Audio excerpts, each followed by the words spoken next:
LEDs is very low power consumption, and they last forever. They're really good. I think there's something like 10,000 hours before you have to start worrying about them breaking on you. The ones that you were looking at are actually used in aircraft. So we just bought more or less off-the-shelf LEDs, which have already been approved for aerospace type applications. So yeah, we try to look around, see if anything has already been invented, and we try to take advantage of it. You got the portholes already. We all know about the portholes. How many cup holders are you going to have? Well, let me see. If we have 7 people, we'll probably have 7 cup holders. You've gotten to see so much happen here, and there's so much still in store. Are you still excited about working at this place? It's fun. Every day getting up, looking forward to going to work, because, it is work, but it's fun work. And you look forward to this, and a good example of how much fun it is when you come by here 7:30, 8 o'clock at night, and you'll see people still working. And it's not because we're cracking the whip saying that you have to.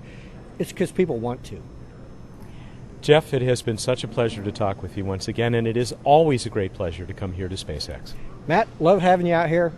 Believe me, you can talk to all my friends. They know I love talking. So it works out well. I appreciate you coming on out. And I hope we can do it again sometime, because I know things are going to keep changing and stay exciting. It's only going to get better. Our guest has been Jeff Rakicki, the Director of Structural Engineering for SpaceX here in Hawthorne, California. When we come back, it'll be time for What's Up with Bruce Betts. That's just a few moments away.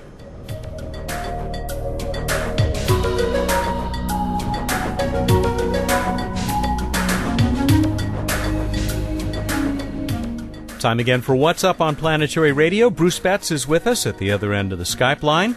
He is the Director of Projects for the Planetary Society. Welcome back. Thank you. Good to be back. Go ahead. Tell us about the night sky. Okay, I'll start with the pre-dawn this time, because things are happening there. We got Venus, extremely bright, just past greatest elongation, so highest up. You're going to get it this time around in the pre-dawn sky. Extremely bright star-like object, and if you go look down below it, there's a reddish star. That's Antares, a red giant in Scorpius. If you look to the lower left of that over the next week or so, you can see Mercury, which will appear white, basically, as a white star-like object, much closer to the horizon, to the lower left of Venus. And high overhead is Saturn. In the evening sky, we have Jupiter dominating in the southeast, bright star-like object in the evening sky. And that's what's going on in the night sky. This week in space history, it's the 5-year anniversary of Huygens, of the Cassini-Huygens project. ESA's Huygens landing or descending successfully through the atmosphere of Titan, and even surviving to land on the surface and return all sorts of amazing data.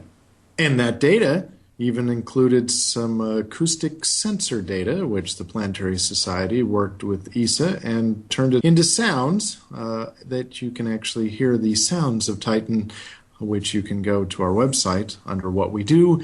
Planetary microphones, hear that, and also some Marsinator simulations of what sounds will sound like on Mars someday when we hear them. But I can also do, if you'd like, I can bring back my impersonation of the entire Huygens descent, the 3-hour descent through the atmosphere into about 5 seconds. Yeah, give us a 5-second compilation.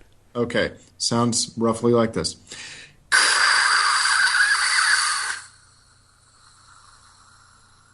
Did you hear the landing? That's quite exciting. I did, and I'd forgotten how exciting that was. Have you got something more wacky and exotic from the listeners for us? Why not? We got a bunch more stuff from Brandon Cook. He cooked up something new for us, and it's all part of his Tim and the Engineer series. Here it is.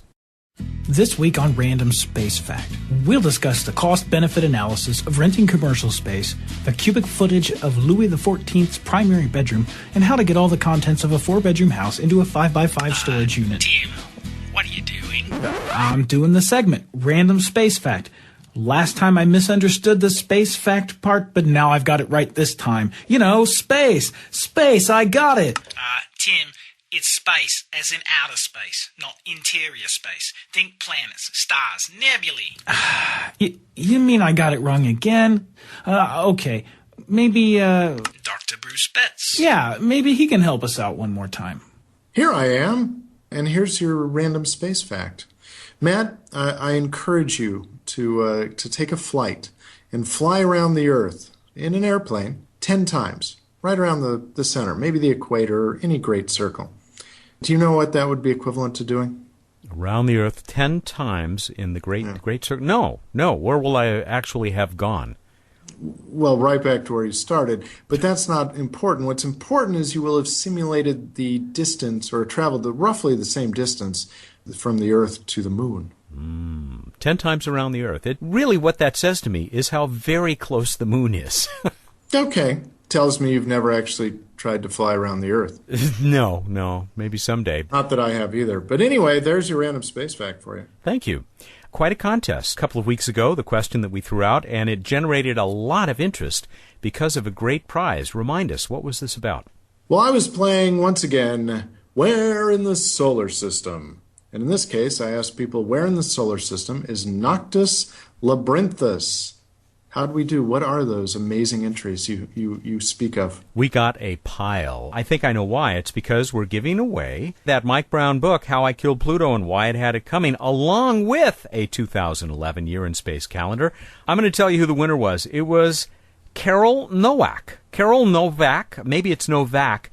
He is our first Polish winner, as far as I know. He lives in Lublin, Poland, and he said that Noctis Labyrinthus is on Mars, which indeed it is.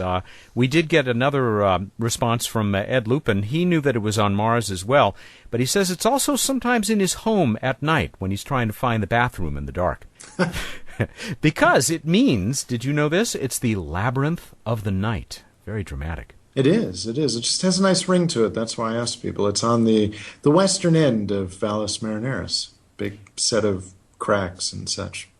Carl, congratulations. We're going to get those 2 books, a calendar and a book, out to you shortly.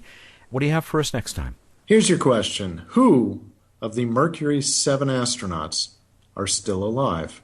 Who of the Mercury 7 are still alive? Go to planetary.org/radio. Find out how to enter.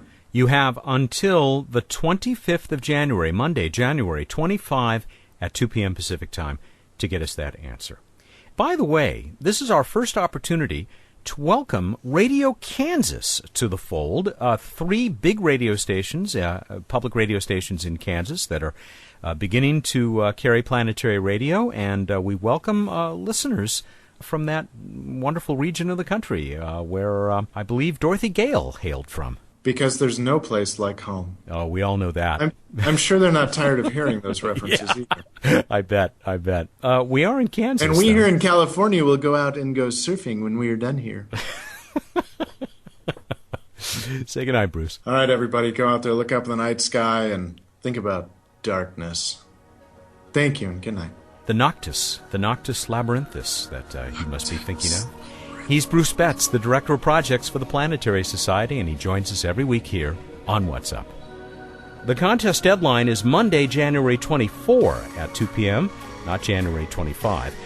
Planetary Radio is produced by the Planetary Society in Pasadena, California, made possible in part by a grant from the Kenneth T. and Eileen L. Norris Foundation.